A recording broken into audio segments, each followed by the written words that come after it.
folks, how's it going? Wake back here with a new episode of the Crowd Assist podcast presented by Trainwreck Sports. And as always, show is sponsored by Picasso's Pizza.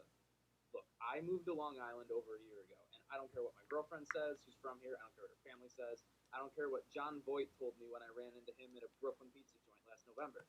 Buffalo Pizza's where it's at. That's just the facts, okay? And when I think of Buffalo Pizza, I think of Picasso's, and they're open for takeout and delivery, and they even deliver nationwide. So I don't have an excuse to not get it anymore. I don't have to get in an argument with John Voight every time I want some good pizza. I could just get some Picasso's sent to me from Buffalo all the way to Long Island. Now's the time to support local businesses more than ever. So do your part and make Picasso's a part of all of your game day traditions. For this episode of The Cap, I'm joined by Kevin Massari. You can find him on Twitter at Kevin Massari. Kevin, I got to tell you, I'm sad. Why is that? Why are you sad? A part of me is missing because this week we should be debating why Gabe Davis should be going over Cole Beasley as our number 3 receiver. We should be arguing Christian Wade getting an 80-yard run in a preseason game and how he's overtaking Zach Moss. And we should be nervous that Josh Allen only completed 3 of 5 passes in a preseason game. But we're not doing that. We're not doing that. Yeah, no, it's a bummer. Friday would have been their first preseason game, and this Friday would have been their second preseason game. So you'd have a preview there as well to talk about a couple of good matchups too. Looking forward to this preseason schedule. It would have been the preseason home opener as well this Friday. So trust me, it's a major bummer. It is what it is. Like we're not even, now they're even being more coy about it with what they're allowed to report out of camp, and it's been even more. They can't even, according to the reporters, they can't even mention what positions players are playing right now, starting O-lines or anything like that. So yeah, man, it's a total bummer. I wish we'd be able to talk more about matchups. Trust me, I'm the biggest preseason guy you'll ever meet. I watch preseason game 4. I'll tell you all about the backup DBs fighting for the roster spots. And people are like, oh, why do you watch that? I'm like, well, because even if it's for practice squads, I get to know the players and what they're strong at. And then when they are called up, because this team does like to call up through the practice squad, these preseason games are important. Yeah, definitely, and especially this year. Like for game day rosters, I think they're making it 55 instead of 53. So there are those practice squad guys who are going to get those nods every single Sunday.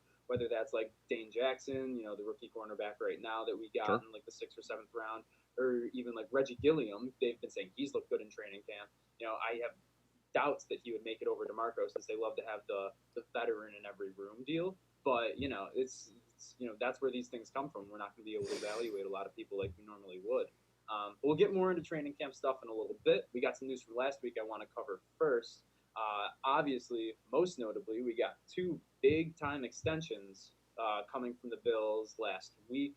Probably most high-profile being McDermott. Now, this is before we know definitively that Josh Allen is a franchise quarterback, and now McDermott's tied here until 2025. So what does that kind of tell you about, the direction of the franchise? Yeah, I mean, it tells you that they're going to keep their own. I mean, so I think you got to start right there. It's a really big thing to say, like, hey, this organization is willing to keep the coaches when they find them. I know the ownership has taken heat for movements in other portions of their organizations.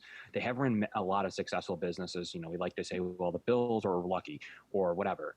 But McDermott, I think, is key to show that they're willing to lock up players and coaches, not just players, and they're willing to pay them what they're worth. So there's a lot of rumblings, even I saw by national media guys, that McDermott's contract was up and maybe some certain teams would be able to poach him or bring him over at the end of the year to take a look at their open head coaching positions and get out of Buffalo. But it just was never realistic. It was never the case. This organization's tailor-made, built, the roster's built for McDermott. Yeah. So, I mean, it was huge news. It was huge news to see that. I think most of us expected it to happen and Bean to follow suit here maybe next year as they kind of follow in progression here. But I think that it's the right move. The organization's going the right direction outside of a bad 6-10 year where they pretty much ate a cap nuke. Yeah. I mean, he's been successful.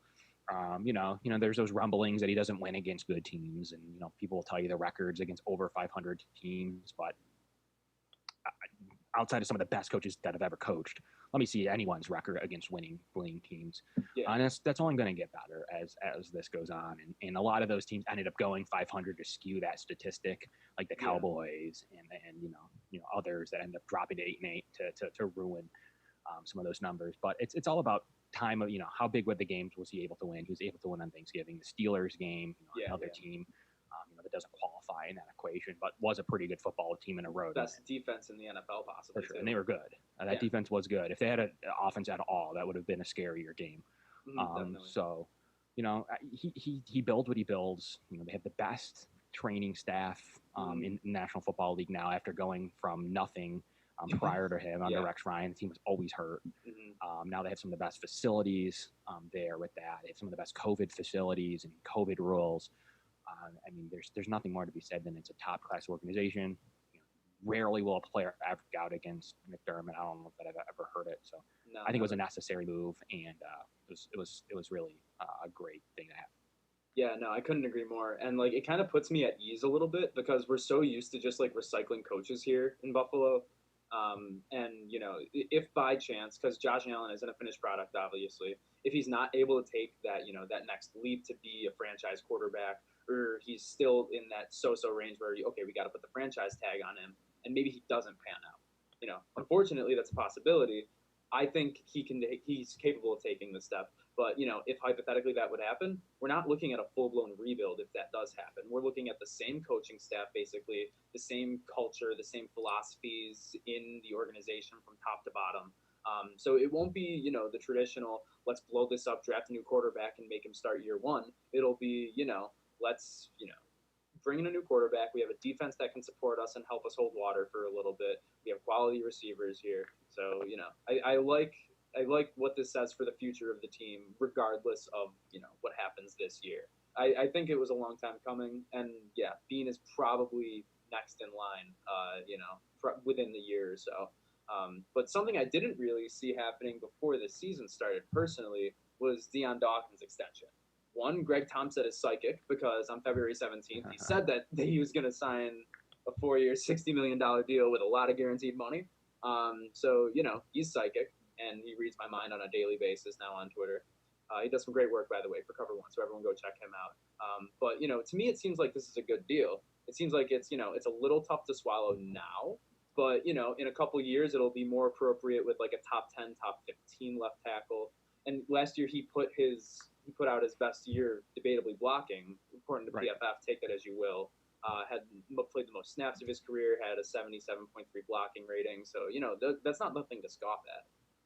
Yeah, I think the guaranteed money was lower than anticipated, which I personally liked. How much did it end up being? I don't know if I saw. 28 million. Oh, okay. Yeah, I thought it was going to be a little over 30. That's not bad. Yeah, no. So, I think the way I'll have to look exactly. I don't know if the exact breakout. It's some of the agent always comes out with a number that ends up being a little bit less on some stuff, and it's just always how it works, especially to make themselves look better. So when the official full numbers come out, I'm sure we'll talk about those a little bit more. But it's expensive. He's had his ups and downs as a blocker. He absolutely has. He had a good year last year. I think the Bills said, we can get him at this number right now. Let's during this COVID year, let's lock him in. Maybe he'll be willing to work with us. 15 mil to me, I thought was on it. Maybe others would disagree. I thought it was on his upper end of what he could earn. So he is at the current moment, based on how the contract breaks out. He'll be, we'll call it kicking in really next year, right? Yeah. So you're going to kick, and then there's going to be re-signings, and there's going to be signings. You're talking about maybe a 10 to 15 ranked salaried tackle, and it's only going to go down as the years go on. Exactly. Yeah. Does he rank there? That's probably a little bit higher than his play, but you're getting a rock-solid tackle. You don't want to have to worry about it in the draft.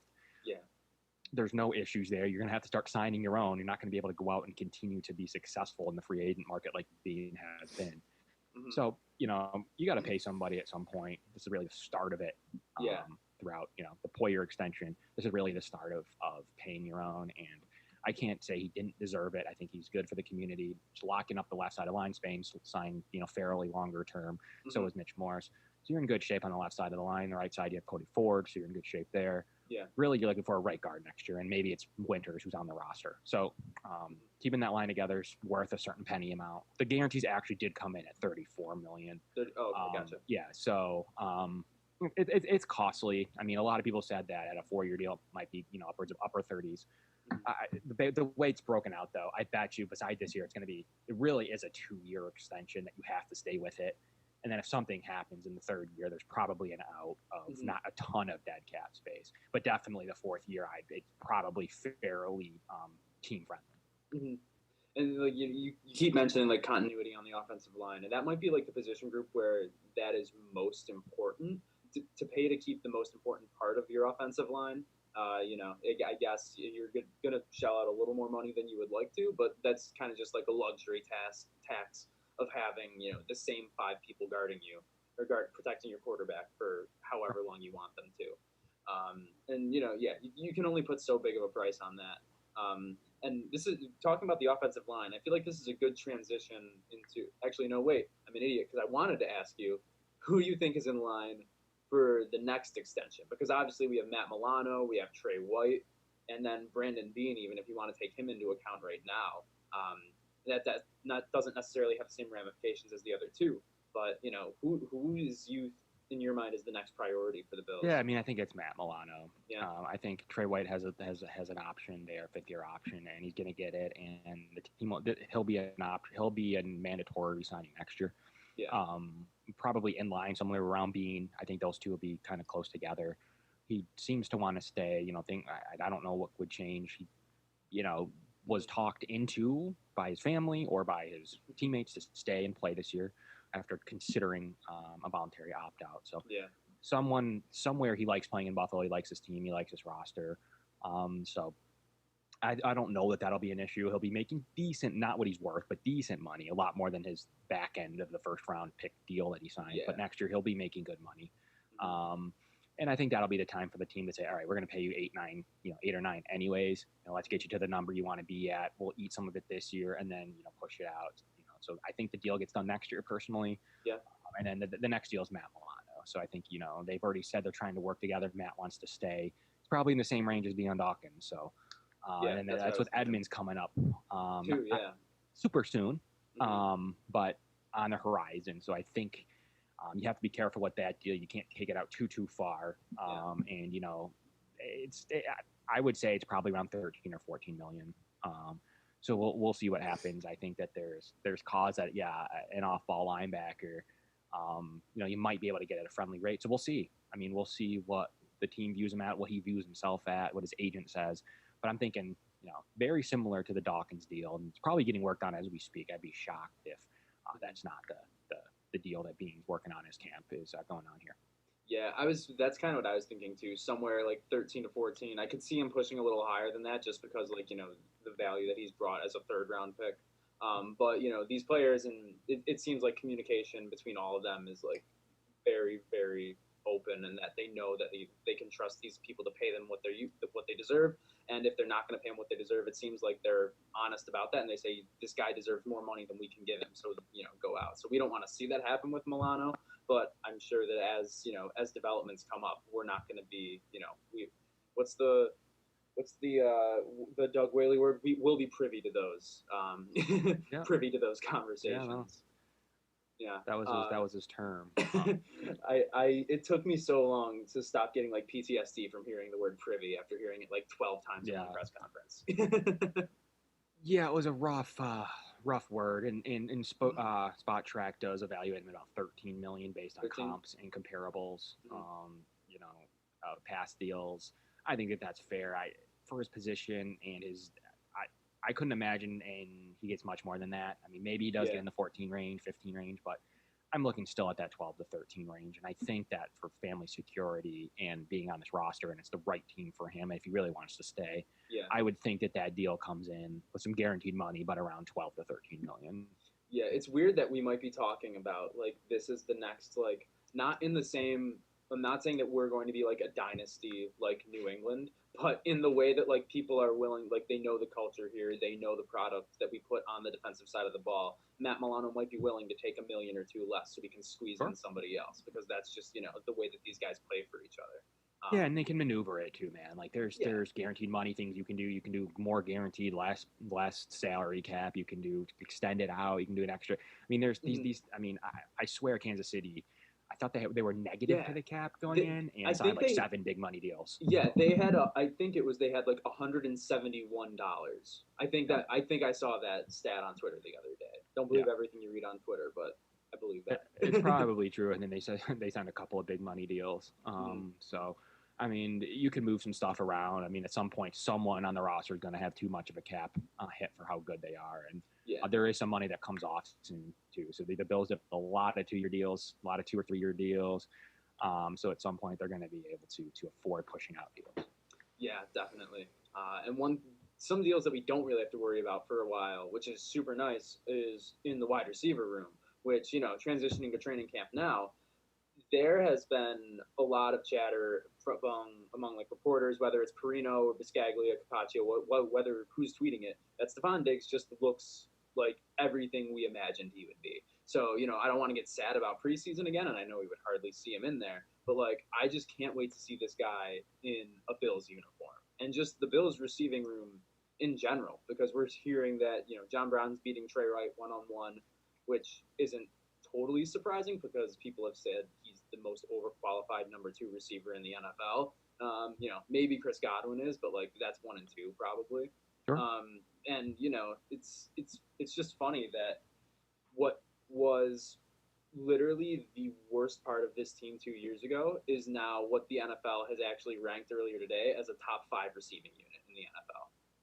Yeah, I mean, I know just for reference, and people, what I use them for is reference. And Pro Football Focus actually has Stephon Diggs as the 19th ranked receiver. So it's a little bit low, but that's based on his performance. And, at times last year he was, he had his tiff with Minnesota. Whatever you want to call it. He wouldn't really comment on it. But, call it wide receiver run number still. But then, more importantly, that John Brown is a 32nd ranked receiver. Cole Beasley is a 36th ranked receiver. Isaiah McKenzie actually is a 56th ranked receiver. So Isaiah McKenzie was better than most teams' third receiver last year. And, you're only adding Gabe Davis, Isaiah Hodgins into that room, and a premier kick returner and a potentials guys, in Duke Williams. So there are some decisions to be made at this unit. I do think you see it being trade. This is how he gets his comp picks, by trading these guys. Someone's got to get traded. I mean, someone's going to get traded for a 6th round, 5th round pick. I mean, it is what it is. Robert Foster probably at the top of the list. He has those numbers at production, gunner ability. Could be a 6th round pick coming back to the Bills pretty easily in a Robert Foster. But and they're probably waiting to see the way it plays out. And, it's the new thing right now with COVID, and a lot of ways that you cannot make a move on these guys earlier. Maybe last year you could be like, all right, I want to cut you because go out and try to find a team. You're not going to do that this year. No. So, we'll see what happens. I think Gabe Davis was out today per injury report. Isaiah Hodgins is still in a red jersey, which should be okay. But he's been showing out. I mean, I remember John Brown saying that they're one of the 2 most prepared rookies he's ever played with. Yeah, that they know like the playbook better than everybody else on the team. Like they're helping the vets learn it. Interesting comment. John Brown's never been the guy that just like pumps everyone up.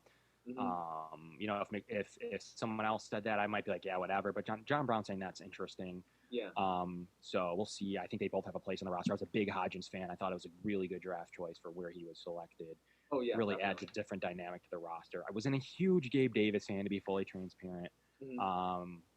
I mean, the team ranked him pretty high. They said he was the best player on their board in the 4th round when they picked. Wasn't my favorite receiver. Dropped a lot of passes at UCF, and only ran a couple of routes in his route tree. So, already I think that he's been really paying dividends. So we'll see if he proves me wrong throughout this. And I've always been an Isaiah McKenzie fan. Yeah. So it's a really good unit. It's definitely top 5, and it's not just at the top. It's not just 1 and 2. It's deep. It's deep. Like Hodgins and Gabe are like 2 guys that you could be happy with them being your 4th wide receiver. Like, at least you're like content with throwing them out in like important situations. Better than they had in 2017. Way better, yeah. And it's better than and apparently he had a good catch today at training camp, but it's better than throwing out Duke Williams in a playoff game and having him act as like your number 1 receiver. And I like Duke, but yeah, he just he's especially then he wasn't a number 1 receiver. Yeah, and it's inspiring to see his grind and see him like come back from not succeeding in the NFL to being an all-star, maybe best receiver in the CFL, make it back, catch touchdown passes, be a factor in a playoff game. But if I had to choose between Hodgins and Duke, which is, it seems like that's a decision that might have to be made. Yeah, I would say Hodgins. And it's not like for a salary cap reason or anything. It's just get younger, get faster. It's what you do at the wide receiver position. Yeah, I mean, Duke's Robert Foster trade away plus an injury to be talked about on the team. So we'll see. I mean, he's got a lot of production in terms of what he was able to do in his limited time. So I would think a team will pluck him. I don't know that you'll have the chance to stash him on the practice squad. I would assume he'd be the top choice for that, especially after letting Easley go yesterday. Yeah. So there's got to be somebody on the practice squad. It would be Duke at this point. I don't know that they're going to be able to do that this year. So we'll see how that all plays out at the practice squad position. But he's got a battle, and he's going to need an injury. It just is what it is for him. And the team's going to have to go from there. So it's a really deep group, great group. I mean, it's better than a group we've had since in a long time. And, they did have that Watkins, Woods, Marquise Goodwin combo, which was pretty good. Yeah. But this is up there right with that. Moving on to running backs, Zach Moss apparently looked fantastic today. Granted, you can't tackle yet in these practices. That's not what they're doing. But people said that he looked like he was on a mission to not be brought down, even though that's not what they're doing. But having that kind of that youth at the Frank Gore spot, who apparently thinks he could have had 1,000 yards as a Bill. Yeah, bizarre. Yeah, if he got 400 carries and averaged 2.5 yards a carry. Yeah, sure, that sounds about right. But Moss is just, it has me excited for thinking of the success that the 49ers had running the ball last year, having a Singletary, a Moss, but a more mobile quarterback at the helm. It just seems like the rushing attack might be pretty lethal for the Bills this year. Yeah, I mean it's interesting that the Bills really went lean at the position group. By that, I mean they cut all the guys that would take these random carries if there was preseason games on Tony Williams.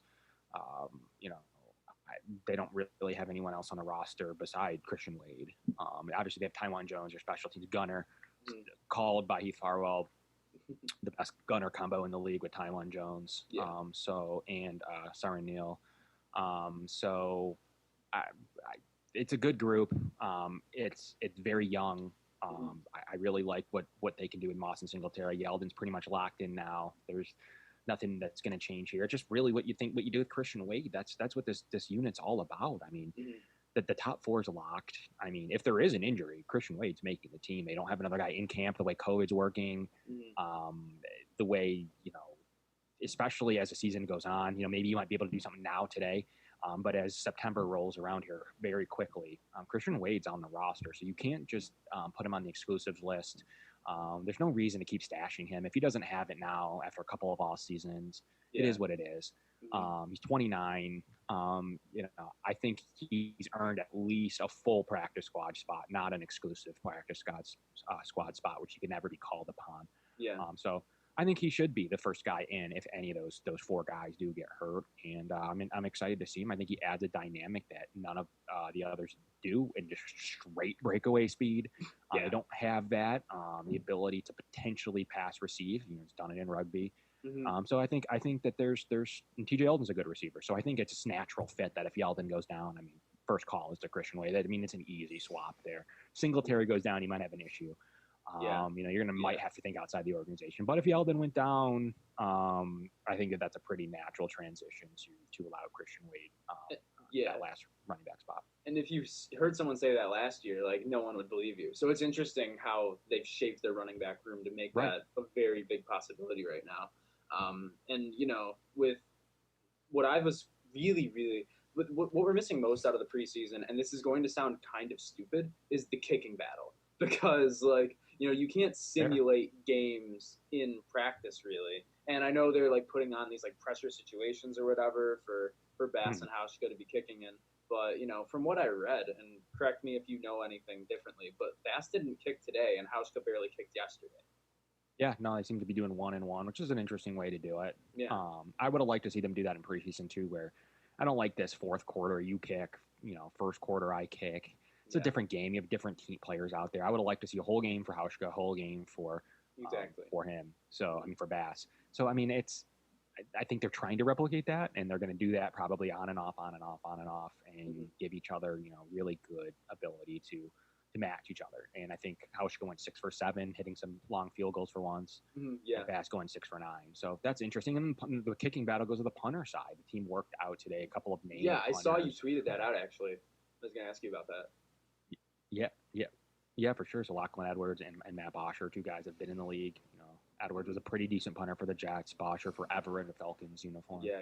So you have two guys, and they're clearly trying to replace. I don't know which one, but they're clearly trying to replace Bajorquez or Vedvik in this battle. And I would think bringing an established guy. They tried last year with Britt Colquitt. Yeah.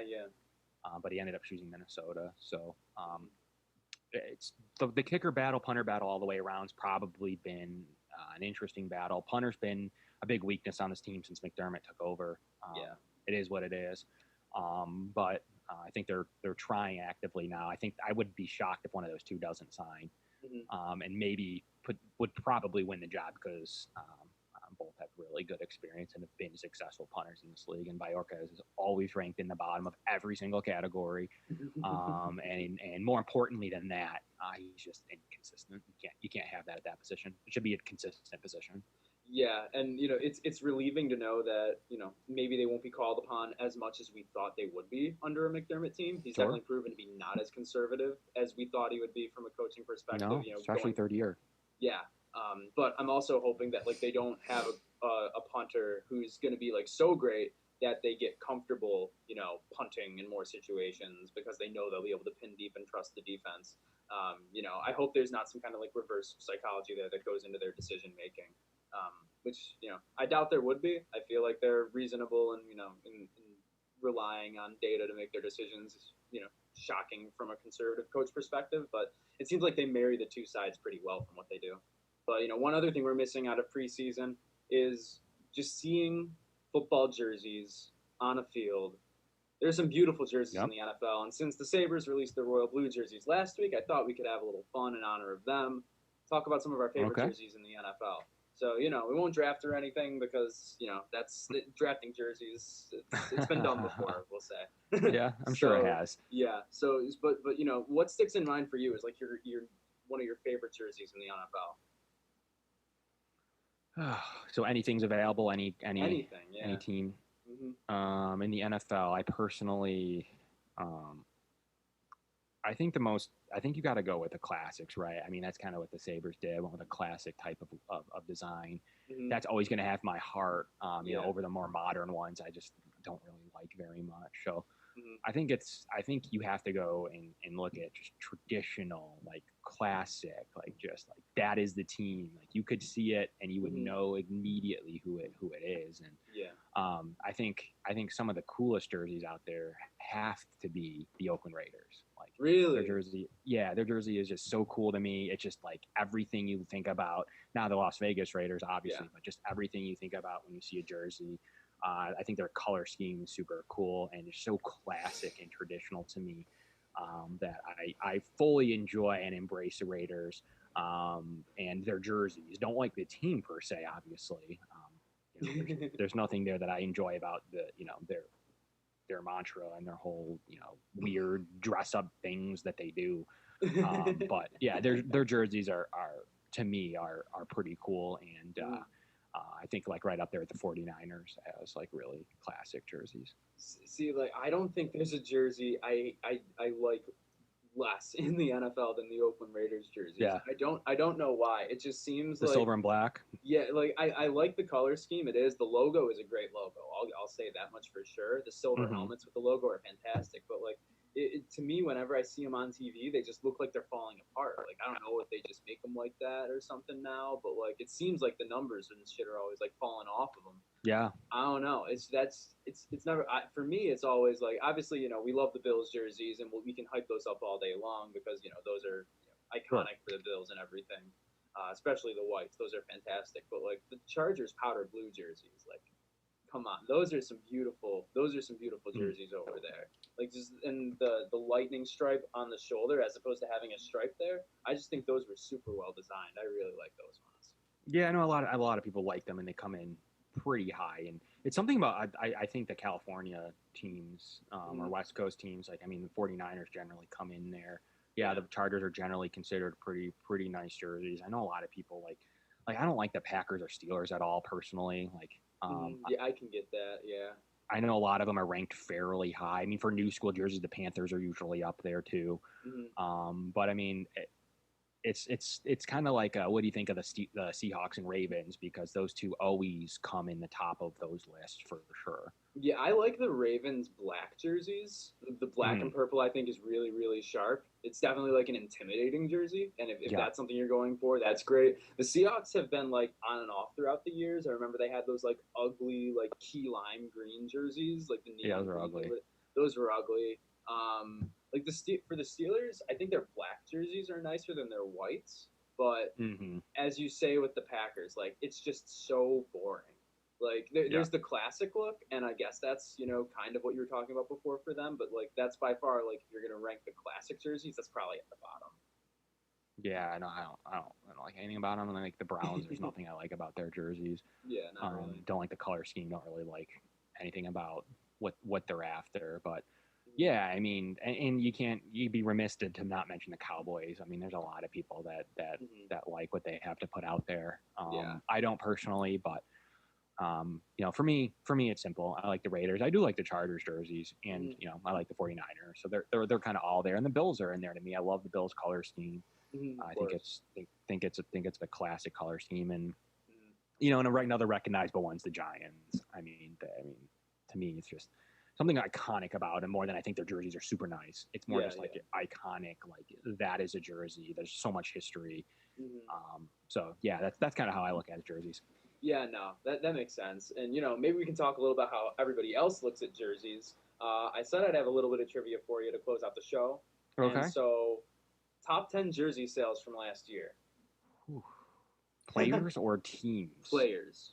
Oh. I will tell you the positions. There are 6 quarterbacks, 1 running back, 1 wide receiver. Tom Brady.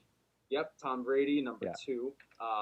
And then the other positions, you got 1 linebacker, 1 tight end. So yeah, Tom Brady's at number 2. So for 2019, are you talking current? From last year. So from 2019. Yeah. So we got Tom Brady's on there, right? Patrick Mahomes? Yep, Patrick Mahomes number 1. Okay. Yeah, I don't know. When does it end? That would help. Like when? Do you know when? From during the season last year. So like up to the Super Bowl. Yeah, pretty much. They released the list in late January, so it was during the regular season, I believe. I mean, people love Lamar Jackson. Yep, number 3. He's got to be up there. Oh, jeez. So you got 3 quarterbacks: running back, wide receiver, linebacker, tight end. Running back.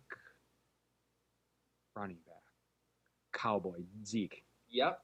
Number 4. So you're going 1 through 4 right now. So we'll see if you can get 5 next. Quarterback? Did you say 5? Yep. We got 3 quarterbacks left. 5 is a quarterback.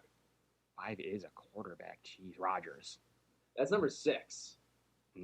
Honestly, number 5, especially for last year, might be the weird. It's a weird one. I don't really get it. So someone that brands themselves, you're saying. So someone that's popular, but you don't think is good, because that's what I just got out of you. He definitely had a better year the year before. Oh, Baker Mayfield. Yeah, number 5. Yeah, Baker. Yeah, Mayfield. Okay. I would have guessed at maybe 10. I would have guessed possibly no way 5. Yeah, I guess it's one of those things where like even like just bias from the year before rolls over, because there's someone else on here that would not be I don't think would have been on here at all last year. Well, I know because obviously UB fan Khalil Mack's on the list somewhere. Yeah, he's the linebacker, which he's not. He's more of a hybrid defensive player than a linebacker, but that's his official position. So is it? Yeah, I've seen that. I saw he made the list. I knew that. I didn't know what number he was in. Yeah, number 8. Then you got a wide receiver, quarterback, and tight end. Who sells well? So tight ends. It's either Kittle or Ertz. You're right. Both big fan bases, passionate fan bases. No, there's got to be a 49er. I'm going to go with Kittle. It is Kittle. Okay. He's number 10. Okay, that's 50-50. I didn't know which way that would go, but I personally picked him because he is actually my favorite tight end in the league. Oh yeah, he's an absolute And there's monster. San Francisco people always have like 3 names on the list. Yeah, well, they do have one more. Well, I mean, it's got to be Garoppolo because It is Garoppolo. I don't know Yeah. who else it would even be. That team's just built of like random good players, but no great players. Exactly. Yeah. You have Kittle, who's great, and then the other ones are just like, Nick Bosa's not. I wouldn't have gotten him until you said another 49er. But I did say there always is like 1 or 2 49ers. Like just they just buy jersey, they wear them all the time. Exactly. Yeah. And then there's someone missing. No idea what wide position. Receiver. He's the only wide receiver on the list, and I'll be honest with you, you might guess 10 wide receivers before you guess him. 10 might be a stretch. He might be your 10th guess. Okay, so that means it's another name that's somebody that has a name. Yeah, it's a name. Then that's better than his play. So Randus, you're saying it's still someone that's not deserving to be on the top 10. Based on performance over the last couple of years, no. This is another one of those guys where he definitely has his jersey up here because people are still hyped about him from a couple of years ago. Oh, Odell Beckham Jr.? Yeah, Odell. Okay. Yeah, no, yeah. That makes. I would say that he'll always sell the jerseys. Yeah, no, that makes sense because he's always at the top of the list. Like, yeah. He's just such like a polarizing dude. Like, and I feel like he'll bounce back this year. I don't know, like from a fantasy perspective. I was gonna say Julio Jones, but I don't think the Falcons have fans, so. Nah, not enough. Not enough, I guess. Atlanta United, is that their soccer team? They might have a better. No, people love soccer and like they're in Florida and stuff. Oh yeah. Like, the MLS is actually picking up. Obviously, it's not a soccer podcast, but MLS is getting kind of big now. It's kind of cool to see. Especially down there. I've heard they sell out and stuff at Atlanta. Like literally, I think there's more soccer fans there than Falcons, which would be which I would have said Julio Jones. Like, I mean, clearly, but Odell Beckham Jr. makes sense. I've seen him on lists past years, and the giveaway that I don't. That's crazy that 2 Browns players are on the list, though. Right? That's wild for as bad as they were. Mm-hmm. But people are hyped. There must be a lot of preseason jersey sale. That's got to be skewed in August and September. August and September. That's all we got for this. Do you have any closing thoughts for Bills Mafia on training camp? Anything at all? The words of wisdom for them all out there? No, I mean, all we got to do is obviously for the Bills to watch for Josh Allen and his development. And as I've tweeted a few times in the last couple of days, I mean, that's what's important to this roster and team. Yeah. It seems like he's leading receivers. He's making plays. And, I mean, just to squash the ability that you can't develop without playing a regular season game is wrong. Like, I can be a better anything without, playing a regular season game or regular season project or whatever it is that you do for a living. Yeah. I think you can develop in the offseason. You can work with your receivers. You can work with your continuity of your offensive line and with your coaching staff. Josh Allen is developing. There's a lot of bad people that are still trying to live off their pre-draft evaluations and really trying to pump those home, saying like, I told you he was bad. I told you. Josh Rosen's in a bad situation, but Josh Allen wasn't in 2017. Like, I don't know. Like, there was no difference to me between those rosters in 2017. I don't know, man. No, I'm with you on that 100%. Only it seems like Darnold and Allen are like the most poised for maybe Darnold, Baker, and Allen and Lamar. You'll always forget that he was thrown in there with those quarterbacks because he was my original plan was to take Jackson at the original pick to keep all their picks, and not because I had Jackson as QB1, not that I did, but it was he's a quarterback that's would have been there, right? And the other guys, in theory, would have been gone. So, but the idea is that I would have loved to keep my picks. Yeah. But Josh Allen, I was actually fairly decently high on in the pre-draft process. I even had tweeted at one point, like, I like everything I see from him. Not sure I understand the hate, and that was way prior to knowing what the Bills would do at the quarterback spot. So, yeah, man, I mean, I think that's a closing argument is watch his development. Probably one of the most developing quarterbacks I've ever covered. A lot of people say, what about Jim Kelly? And it's like, well, he didn't develop. He was really good. Yeah. So we'll see, man. That's all we can do is watch that, and we'll continue to track that in future pods. Yeah, hell yeah. And, it'll be interesting.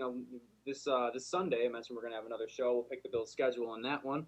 Cool. And we'll ask our guest for that show, Matt Perino, Bills beat reporter for New York Upstate, great friend of the show, friend of Kevin, friend of mine.